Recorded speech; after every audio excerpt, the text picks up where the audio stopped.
The war in the Middle East has just opened yet another front.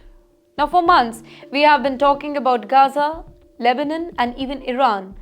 But now the battlefield has shifted deep into Yemen, nearly 1800 kilometers away, where Israel has reportedly struck the very heart of Houthi leadership.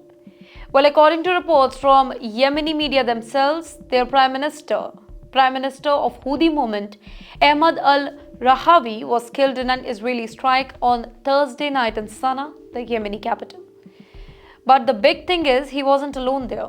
Several senior Houthi officials, including the group's defense minister and its military chief of staff, were also said to have been targeted.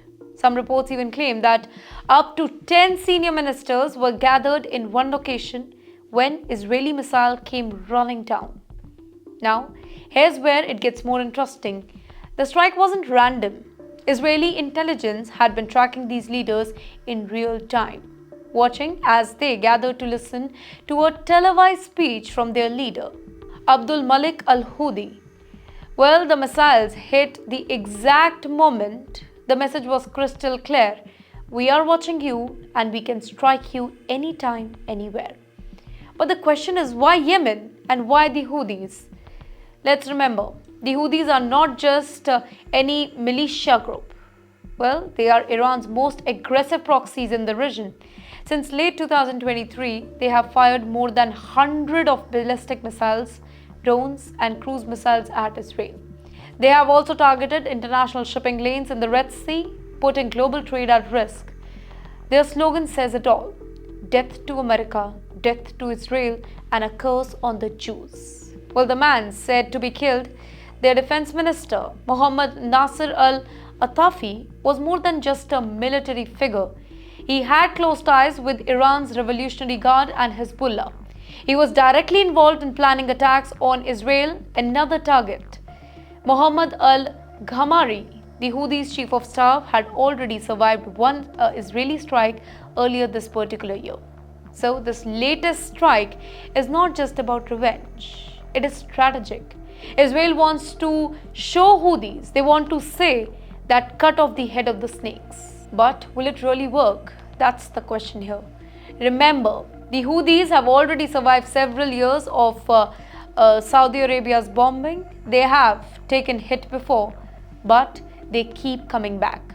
And the timing also matters here, Israel is already stretched thin, fighting Hamas in Gaza, Hezbollah in Lebanon, and facing direct threats from Iran. Now, it has chosen to expand the battlefield to Yemen, a country that has been in chaos for nearly a decade now. Critics say that this could backfire too.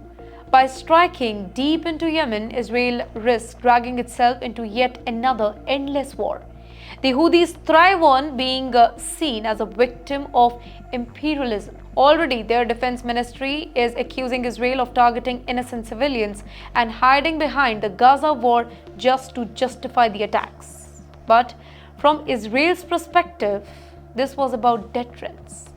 Their defense minister, Israel Katz, put it very bluntly: whoever raises a hand against Israel, that hand will be cut. And this is exactly what Israel is trying to prove here. So here's a bigger picture, ladies and gentlemen. This isn't just Israel versus Houthis. It's Israel versus Iran's entire proxy network.